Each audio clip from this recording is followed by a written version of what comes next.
Hi students, this is your Science Miss. In this session, we are going to continue Unit 23 Economic Biology Part 2. Here we are going to start with mushroom cultivation. Mushroom cultivation is the technology of growing mushrooms using plant, animal and industrial waste. So நம்ம இங்க காளான் வளர்ப்பை பத்தி படிக்க போறோம். ஓகேங்களா? In short, it is the wealth of out of waste technology. This technology has gained importance worldwide because of its dietary fiber. இது அதிகமான dietary fibre இருக்கிறதுனாலையும் இல்லை ப்ரோட்டீன் வேல்யூ அதிகமாக இருக்கிறதுனாலையும் வேர்ல்ட் வைடாக எல்லாருக்குமே மஷ்ரூம்னா ரொம்ப பிடிக்கும். ஓகேங்களா? Mushroom is a fungi belongs to basidiomycetes. Basidiomycetes அப்படிங்கிற ஒரு ஃபங்கை வகையை சார்ந்தது தான் நம்ம சாப்பிட்ற mushrooms. It is rich in protein, fibres, vitamins and minerals. So மஷ்ரூமில் என்னென்ன நியூட்ரியன்ஸ் இருக்குன்னு கேட்டால் proteins, fibres, vitamins and minerals இது எல்லாமே இருக்குது. ஸோ மொத்தம் எவ்வளோ டைப்ஸ் ஆஃப் மஷ்ரூம்ஸ் இருக்குன்னா more than 3000 types of mushrooms இருக்குது. கேஷுவலாக பார்த்தீங்கன்னாக்கா button mushroom, oyster mushroom, paddy straw mushroom மாதிரி different types of mushrooms present ஆகிருக்கு. ஸோ இப்போ நம்ம அடுத்து படிக்க போகிறது major stages of mushroom cultivation. இதை பற்றி தான் படிக்க போகிறோம். ஒரு கல்டிவேஷன் பண்ணுறதுக்கு 1 மந்த்லேருந்து 3 மந்த்ஸ் டைம் நம்மளுக்கு எடுத்துக்கும். சரிங்களா? ஸோ ஃபஸ்ட்டு மஷ்ரூம் கல்டிவேஷனில் first step composting. Compost is prepared by mixing a paddy straw with a number of organic materials like cow dung and inorganic fertilizers. So, அந்த paddy straw இருக்கு பார்த்தீங்களா, அதை organic மெட்டீரியல்ஸாக இருக்கக்கூடிய cow dung and inorganic fertilizers இதில் நல்லா mix பண்ணி prepare பண்ணுவாங்க அந்த கம்போஸ்ட். அந்த கம்போஸ்ட் ஒரு 50 டிகிரி செல்சியஸில் 1 வீக் வரையும் அதை ப்ரிப்பேர் பண்ணுவாங்க. ஓகேங்களா? ஸோ அடுத்தது spawns. Spawns is a mushroom seed. So அந்த மஷ்ரூமுடைய விதைகளை போடுறது தான் ஸ்வாம் அப்படின்னு சொல்லுவாங்க.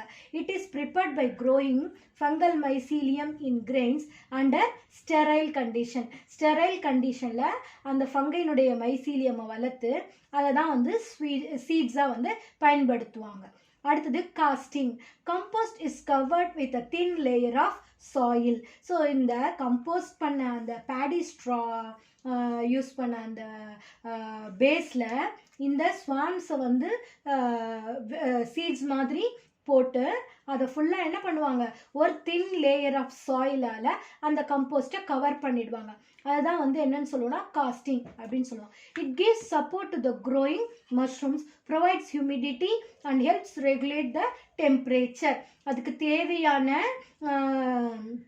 ஹியூமிடிட்டியை கொடுக்கும், கரெக்ட் டெம்பரேச்சர் வளர்கிறதுக்கு தேவையானதை அந்த காஸ்டிங் ஹெல்ப் பண்ணும்.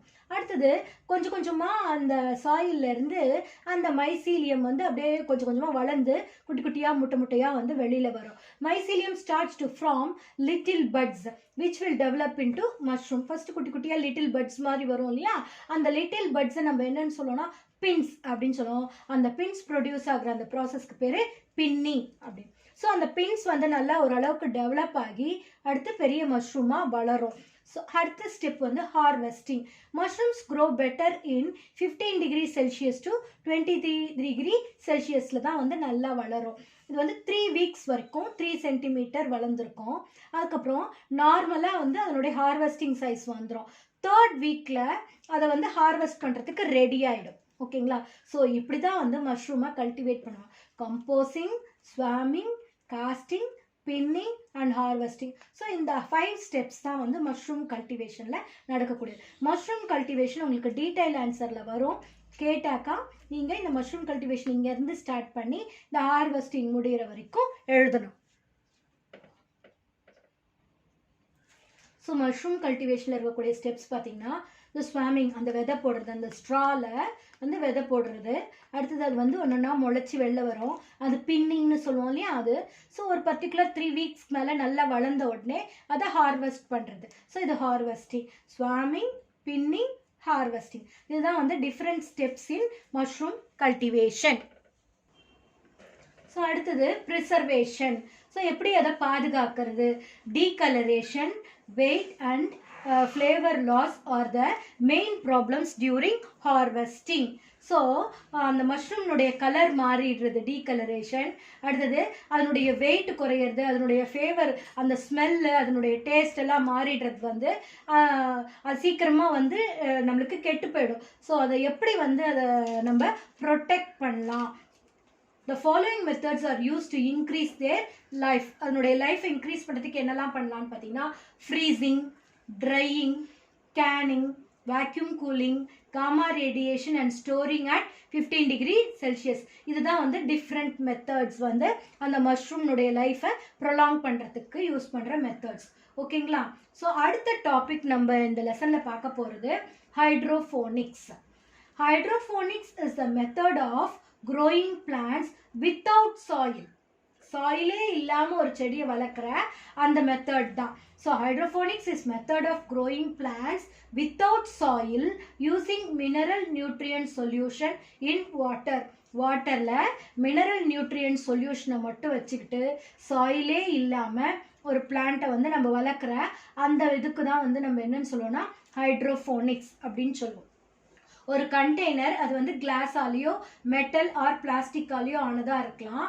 அதனுடைய சைஸ் வந்து ஒரு ஸ்மால் பார்ட்லேருந்து இண்டிவிஜுவல் பிளான்ட்டை வளர்க்கக்கூடிய லார்ஜ் சைஸ் வரையும் எவ்வளோ பெரிய சைஸ் வேணாலும் இருக்கலாம். ஸோ இந்த ஹைட்ரோஃபோனிக்ஸை வந்து ஃபஸ்ட்டு நம்மளுக்கு டெமான்ஸ்ட்ரேட் பண்ணி காமிச்சது ஜெர்மன் பாட்னிஸ்ட் ஜூலியஸ் வான் சாக் அப்படிங்கிறவர் 1980 நம்மளுக்கு இந்த ஹைட்ரோஃபோனிக்ஸை சக்ஸஸ்ஃபுல்லாக நம்மளுக்கு ப்ரொடியூஸ் பண்ணி காமிச்சாரு.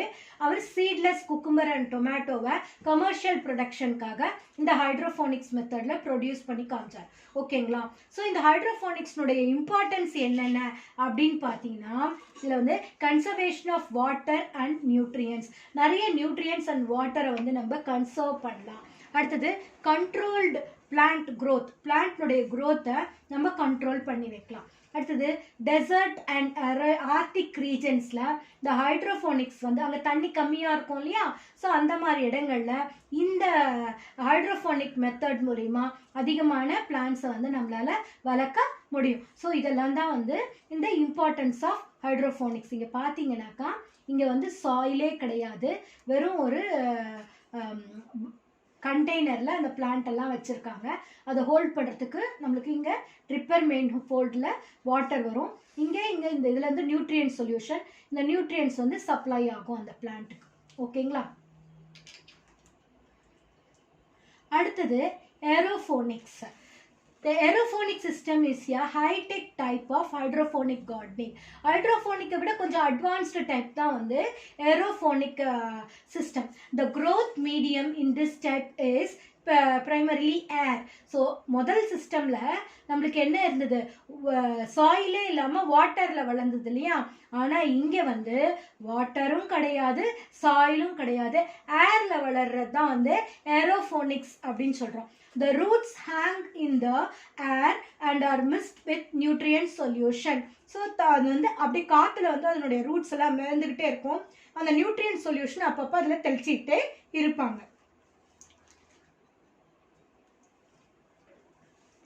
இங்கே பார்த்தீங்கன்னாக்கா வெறும் அந்த பிளான்ட் வந்து இந்த சப்போர்ட்டில் ஏதோ ஒரு சப்போர்ட்டில் அப்படியே ஹோல்ட் ஆகி ப்ரெசென்ட் ஆகிருக்கு. ஸோ இங்கே நியூட்ரியன்ட் சொல்யூஷன் இருக்குது. அப்பப்போ வந்து பம்ப் பண்ணி அந்த நியூட்ரியன்ட் சொல்யூஷன் வந்து அந்த ரூட்ஸ் வந்து ட்ரை ஆகாமல் ப்ரொடெக்ட் பண்ணிட்டு அந்த ரிசர்வாயர்லேருந்து வாட்டர் அண்ட் நியூட்ரியன்ட் அந்த ரூட்டுக்கு போய் சேர்ந்தோம். ஸோ கம்மியான தண்ணியிலேயே வந்து நம்ம செடிகளை வந்து வளர்த்துடலாம். இதுதான் வந்து ஏரோஃபோனிக்ஸ். இங்கே சாயிலும் இல்லை, வாட்டரும் இல்லை, ஃப்ரீ ஏரில் வந்து பிளான்ட் வந்து ஃப்ளோட் ஆகிட்டே இருக்கு. சரிங்களா? ஸோ அடுத்தது aquaponics. Aquaponics is a system of a combination of conventional aquaculture with hydroponics in the symbiotic environment in which plants are fed with the aquatic animals' excreta or waste. These waste are broken down by nitrifying bacteria initially into nitrates and later into nitrates that are utilized by the plants as their nutrients. So இந்த அக்வாஃபோனிக்ஸ்ங்கிறது அக்வாகல்ச்சரையும் ஹைட்ரோஃபோனிக்ஸையும் combine பண்ணி செய்யக்கூடிய ஒரு புது டெக்னிக்கு தான் வந்து நம்ம என்னன்னு சொல்கிறோம்னா அக்வாஃபோனிக்ஸ் அப்படின்னு சொல்கிறோம். இங்கே aquaponics consist of two main parts: aquaculture for raising aquatic animals like fishes and hydroponics for raising plants. So அக்வாஃபோனிக்ஸில் நம்ம அக்வாட்டிக் ஆர்கானிசம்ஸையும் வளர்க்கலாம். ஸோ அதே நேரத்தில் அந்த வாட்டர் வந்து இந்த ஹைட்ரோஃபோனிக்ஸ் மாதிரி இங்கே இந்த வாட்டரில் அந்த பிளான்ட்டெல்லாம் வளரும். ஸோ இதை தான் வந்து அக்வாஃபோனிக்ஸ் மெத்தடில் அக்வாட்டிக் ஆர்கானிசமும் வளர்ப்போம், ஹைட்ரோஃபோனிக்ஸ் மாதிரி பிளான்ட்டையும் வளர்ப்போம். ரெண்டுமே சேர்ந்து கம்பைண்டாக இருக்கிற அந்த இதை தான் வந்து என்னென்னு சொல்லுவோம்னா அக்வாஃபோனிக்ஸ் அப்படின்னு சொல்லுவோம். ஓகேங்களா? அடுத்த டாபிக் இந்த லெசன்ல நம்ம படிக்க போறது dairy farming. Dairy farming involves raising of cattle for milk production. So பால் உற்பத்திக்காக நம்ம ஆடு மாடுகளை எல்லாம் வளர்க்குற அந்த மெத்தடை தான் வந்து என்னன்னு சொல்லுவோம்னா டெய்ரி ஃபார்மிங் அப்படின்னு சொல்லுவோம். It involves a proper maintenance of cattle along with the collection and processing of milk and milk products which are useful to man. So dairying is the production and marketing of milk and its products. Dairying na enna? It is the production and marketing of milk and its products. ஓகேங்களா? So cattle breeds. So என்னென்ன வகையான breeds வந்து கேட்டில்ஸில் இருக்குது அப்படின்னு பார்த்தீங்கன்னா Indian கேட்டில் includes கவுஸ் and buffaloes. இந்தியாவில் ரெண்டு வகையானது. என்னது? கவுஸ், இந்த பசுமாடுன்னு சொல்லுவாங்க இல்லையா, அது. அண்ட் அடுத்தது பஃபலோஸ், எருமை மாடு. ஸோ இது ரெண்டு வகையான கேட்டில்ஸ் தான் வந்து நம்ம Indian cattles. They are domesticated for milk, meet, leather and transportation. இந்த பாலுக்காக, கறிக்காக, அதனுடைய தோலுக்காக, தோல்லேருந்து லெதர் எடுப்பாங்க. அடுத்தது வண்டியெல்லாம் ஓட்டுறதுக்காக. இதுக்காக தான் வந்து நம்ம இந்த கேட்டில்ஸை வந்து வளர்க்குறோம், ப்ரீட் பண்ணி வளர்க்குறோம். இந்த கேட்டில்ஸ் எடுத்துக்கிட்டிங்கன்னா இதில் 3 டைப்ஸ் ஆஃப் கிளாசிஃபை பண்ணியிருக்கோம். என்னென்ன அப்படின்னு பார்த்தீங்கன்னா dairy breeds, trout breeds and dual purpose breeds. Dairy breeds அப்படின்னா பாலுக்காக மட்டும் மாடுகளை வளர்க்குறத வந்து டெய்ரி ப்ரீட்ஸ் அப்படின்னு சொல்லுவோம். அடுத்தது வேலை செய்யறதுக்காக, இந்த நிலத்தில் உழுகிறதுக்காக, வண்டியை ஓட்டுறதுக்காக, இந்த மாதிரி வேலை செய்யறதுக்காக மட்டும் வளர்க்குற மாடுகளை வந்து draught breed or draft breed அப்படின்னு சொல்லுவோம். தேர்ட் டைப் வந்து டியூவல் பர்பஸ் ப்ரீட்ஸ். அதாவது பால் கொடுக்கறதுக்கும் யூஸ் பண்ணுவோம், அதே நேரத்தில் அதை வந்து நம்மளுக்கு வேலை செய்யறதுக்கும் யூஸ் பண்ணுவோம். ஸோ ரெண்டு வகையிலையும் அது பயன்பட்டுச்சுன்னா அந்த மாதிரியான ப்ரீட்ஸை நம்ம என்னன்னு சொல்லுவோம்னா டியூவல் பர்பஸ் ப்ரீட்ஸ் அப்படின்னு சொல்லுவோம். First dairy breeds. Dairy animals are domesticated for obtaining milk. பாலுக்காக வளர்க்குறது தான் வந்து டெய்ரி அனிமல்ஸ் ஆர் டெய்ரி ப்ரீட்ஸ்னு சொல்லுவோம். ஸோ அந்த ஹை மில்க் ஈல்டர்ஸை வந்து என்னென்னு சொல்லுவாங்கன்னா மில்க் அனிமல்ஸ் அப்படின்னு சொல்லுவாங்க. So high yield milk yielding animals are call டேஷ்னு கேட்டால் மில்க் அனிமல்ஸ். இது ஃபில்லப்பில் சூஸ்லலாம் கேட்பாங்க, மார்க் பண்ணிக்கோங்க. அடுத்தது the dairy breeds are indigenous breeds and exotic breeds. Indigenous breeds அப்படிங்கிறது நம்ம இந்தியாவிலேயே ப்ரீட்ஸ் எல்லாம் வந்து இண்டிஜியஸ் ப்ரீட்ஸ்ன்னு சொல்லுவோம். எக்ஸாட்டிக் ப்ரீட்ஸ்னால் ஃபாரின்லேருந்து இங்கே வந்து இம்போர்ட் பண்ணியிருக்கக்கூடிய அந்த புது வகையான அனிமல்ஸ், அந்த ப்ரீட்ஸை வந்து எக்ஸாட்டிக் ப்ரீட்ஸ் அப்படின்னு சொல்லுவோம். Indigenous breeds are native of India. They includes Sahiwal, red Sindhi, Deoni and Gir. So இதெல்லாம் வந்து நம்மளுடைய இந்தியன் இண்டிஜியஸ் ப்ரீட்ஸ்க்கான எக்ஸாம்பிள்ஸ். இந்த அனிமல்ஸ் வந்து அதனுடைய லாக்டேஷன் பீரியட் வந்து நம்மளுக்கு வந்து கம்மியாக இருக்கும். நம்ம இந்தியன் ப்ரீட்ஸில் milk production depends on the duration of the lactation period. அதாவது the period of the milk production after the birth of a calf. The local breed animals shows excellent resistance to disease. அந்த indigenous breeds animals எடுத்துக்கிட்டிங்கனாக்கா அதனுடைய milk production capacity கம்மியாக இருக்கும், ஆனால் they are the excellent resistant to disease. நோய் எதிர்ப்பு சக்தி அந்த அனிமல்ஸுடைய உடம்புல அதிகமாக இருக்கும். அதுக்கு ஆப்போசிட்டாக எக்ஸாட்டிக் ப்ரீட்ஸ் எடுத்துக்கிட்டிங்கன்னா அதுக்கு லாங் டியூரேஷன் ப்ரீட்ஸ் இருக்கும், பட் லெஸ் ரெசிஸ்டன்ட் டு டிசீஸாக இருக்கும். Exotic breeds are imported from foreign countries. அதில் பெஸ்ட் எக்ஸாம்பிள் பார்த்தீங்கன்னா Jersey, brown Swiss and Holstein Friesian. இது மூணு வந்து best example for exotic breeds. அடுத்தது ட்ரவுட் ஆர் டிராஃப்ட் பிரீட்ஸ் அப்படின்னு சொல்லுவோம். இது வேலை செய்யறதுக்காக நம்ம பயன்படுத்தக்கூடியது. They are used for agricultural work such as tilling, irrigation and carting. டில்லிங்னா ப்ளஃபிங்னு கூட சொல்லுவாங்க, நிலத்தில் உழுகிறதுக்காக பயன்படுத்துறது. அடுத்தது தண்ணி இறைக்கிறதுக்கு எல்லாம் பயன்படுத்துறது இரிகேஷன். அடுத்தது கார்டிங், அந்த டிரான்ஸ்போர்ட்டேஷனுக்கு ஒரு இடத்துல இருந்து இன்னொரு இடத்துக்கு வண்டி ஓட்டிட்டு போகிறதுக்காக யூஸ் பண்ணுறது. சரிங்களா? They includes Amrit Mahal, Kangayam, Umblachery, Malvi, Siri and Hallikar. இதெல்லாம் வந்து நம்மளுடைய இந்தியன் பிரீட்ஸில் இருக்கக்கூடிய draught breeds. Bullocks are good draught animals while the cows are poor milk yielders. So இதில் வந்து புல்லட்ஸை தான் வந்து ப்ரிஃபர் பண்ணுவாங்க, நல்லா வேலை செய்யும். ஆனால் இதனுடைய கவுஸ் பார்த்தீங்கன்னா வெரி புவர் மில்க் ஈல்டர்ஸ். அடுத்தது dual purpose breeds. Dual purpose ரெண்டு வகையான வேலையுமே செய்யும். These cows are breeds provide milk and the bulls are useful for farm work. இதனுடைய கவுஸ் வந்து நல்ல மில்க் ப்ரொடியூஸ் பண்ணும், அதே நேரத்தில் அதனுடைய புல்ஸ் வந்து நம்மளுக்கு ஃபார்ம் ஒர்க் பண்ணுறதுக்குலாம் வந்து ரொம்ப யூஸ்ஃபுல்லாக இருக்கும். In India these breeds are favoured by farmers. என்னென்ன வகையான பிரீட்ஸ் எல்லாம் நம்ம டியூவல் பர்பஸ் பிரீட்ஸ் அப்படின்னு பார்த்தீங்கன்னாக்கா, they are Haryana, Ongole and Kankrej, Tharparkar. இதெல்லாம் வந்து டியூவல் பர்பஸ் பிரீட்ஸ்க்கான எக்ஸாம்பிள்ஸ். அடுத்தது இந்த இன்ஃபோபிட்ஸ் பாருங்க, நம்ம தமிழ்நாட்டினுடைய நேட்டிவ் இது பார்த்தீங்கன்னா காங்கேயன். காங்கேயன் காளைகளை பற்றி நீங்கள் கேள்விப்பட்டிருப்பீங்க, இந்த ஜல்லிக்கட்டுக்கெல்லாம் ரொம்ப யூஸ்ஃபுல்லாக இருக்கும் இல்லையா? So Kangeyan is originated in Kangeyam and is observed in Dharmapuri. Sorry students, it is Tharapuram, Perundurai, Erode, Bhavani and the parts of Gopichettipallayam taluk of Erode and Coimbatore district. So இந்த இடத்துலலாம் வந்து இந்த காங்கேயம் வந்து ரொம்ப ஃபேமஸ். ஓகேவா? அடுத்தது இதே மாதிரி நம்ம தமிழ்நாட்டுடைய நேட்டிவ் இன்னொன்று பார்த்தீங்கன்னா புலிக்குளம் அப்படிங்கிற ஒரு பிரீடு. அது these breed is commonly seen in Cumbum valley of Madurai district in Tamil Nadu. அங்கே ரொம்ப famous. It is also known as jallikattu மாடு அப்படின்னு இதை வந்து சொல்லுவாங்க. they are mainly used for penning in the field and useful for ப்ளஃபிங்காக அதிகமாக இதை பயன்படுத்துவாங்க. ஸோ இங்கே கேட்டில் பிரீட்ஸில் 3 டைப்ஸ் சொன்னேன் இல்லையா? Dairy breed, draught breed and dual purpose breed. இதில் பார்த்தீங்கன்னா டெய்ரி பிரீடுங்கிறது பாலுக்கு மட்டும் வளர்க்கக்கூடிய பிரீட்ஸை வந்து டெய்ரி பிரீட் அப்படின்னு சொல்லுவாங்க. ஸோ வேலை செய்யறதுக்கு மட்டும் யூஸ் பண்ணுறது வந்து ட்ராட் பிரீடு. ஸோ ரெண்டு வேலையுமே பாலும் கொடுக்கும், அதே நேரத்தில் வேலை செய்யறதுக்கும் பயன்படுத்துகிற அந்த பர்பஸ்க்கு யூஸ் பண்ணுற அந்த பிரீட்ஸ் வந்து என்னன்னு சொல்லுவோம்? டியூவல் பர்பஸ் பிரீட் அப்படின்னு சொல்லுவோம்.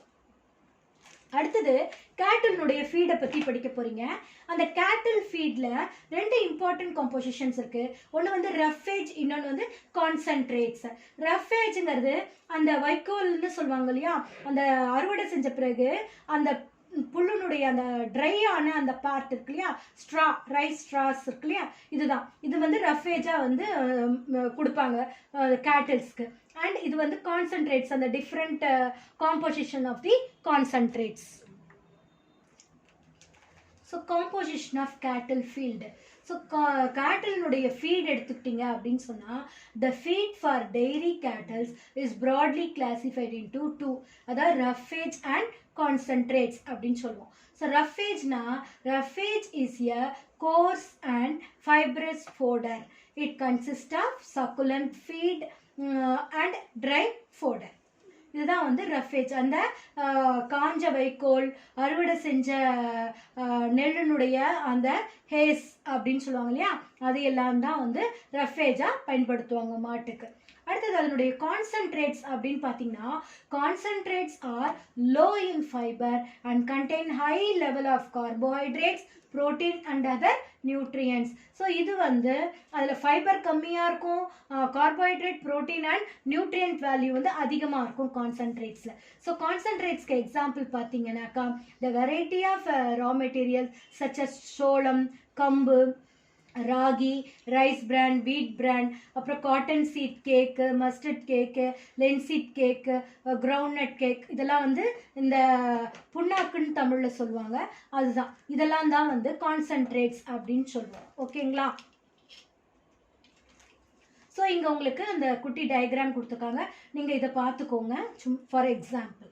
அடுத்தது இந்த கேட்டில் ஃபீட் மேனேஜ்மெண்ட். இந்த ஒரு அந்த கேட்டில் வந்து நம்ம வளர்க்கும் போது அதுக்கு ஒரு நாளைக்கு எவ்வளோ கொடுக்கணும் சாப்பாடு, அதனுடைய ரேஷியோ எப்படி இருக்கணும் அப்படிங்கிறதெல்லாம் வந்து நம்ம கரெக்டாக வந்து மானிட்டர் பண்ணிக்கணும். The daily average feed ratio of a milking cow, ஒரு பால் கொடுக்கக்கூடிய ஒரு கவுக்கு வந்து ஒரு டெய்லியாக எவ்வளோ ரஃபேஜ் கொடுக்கணும், எவ்வளோ கான்சன்ட்ரேட்ஸ் கொடுக்கணும் அப்படின்னு ஒரு கணக்கு இருக்குது. So 15 to 25 kg of roughage வந்து கொடுக்கணும். 4 to 5 kg of grain mixture and 100 to 150 liters of water. இதுதான் வந்து daily average feed ratio of a milking cow. ஓகேங்களா? இது 2 மார்க்கில் கேட்பாங்க, மார்க் பண்ணிக்கோங்க. அடுத்தது இந்த டூ யூ நோ பார்த்தீங்கன்னா, Doctor Verghese Kurien was the founder of National Dairy Development Board. இவர் வந்து ரொம்ப ரொம்ப இம்பார்ட்டன்ட் பர்சன். ஏன்னா இவரை வந்து நம்ம என்னன்னு சொல்கிறோம்னா ஃபாதர் ஆஃப் ஒயிட் ரெவல்யூஷன் அப்படின்னு சொல்லுவோம். He was called the architect of India's modern dairy industry and the father of white revolution. அதனால் இதை பற்றி நீங்கள் கண்டிப்பாக தெரிஞ்சுக்கணும். ஃபில்லப்பில் சூஸ்லலாம் கேட்பாங்க. அடுத்தது operation flood. NDDB designed and implemented the world's largest dairy development program called Operation Flood. இதெல்லாம் வந்து do you knowல நீங்க தெரிஞ்சிக்க வேண்டிய விஷயங்கள். அடுத்தது improvement of livestock development in India. இந்தியாவில் நம்ம புது புது வெரைட்டி ஆஃப் கேட்டில்ஸை வந்து இம்ப்ரூவ் பண்ணணும், அந்த லைவ் ஸ்டாக்ஸை வந்து நம்ம வளர்க்கணும். அதுக்கு நம்மளுக்கு 2 மெத்தட்ஸ் இருக்குது. என்னென்னு பார்த்தீங்கன்னா, இன்டென்சிவ் கேட்டில் டெவலப்மெண்ட் ப்ரோக்ராம்.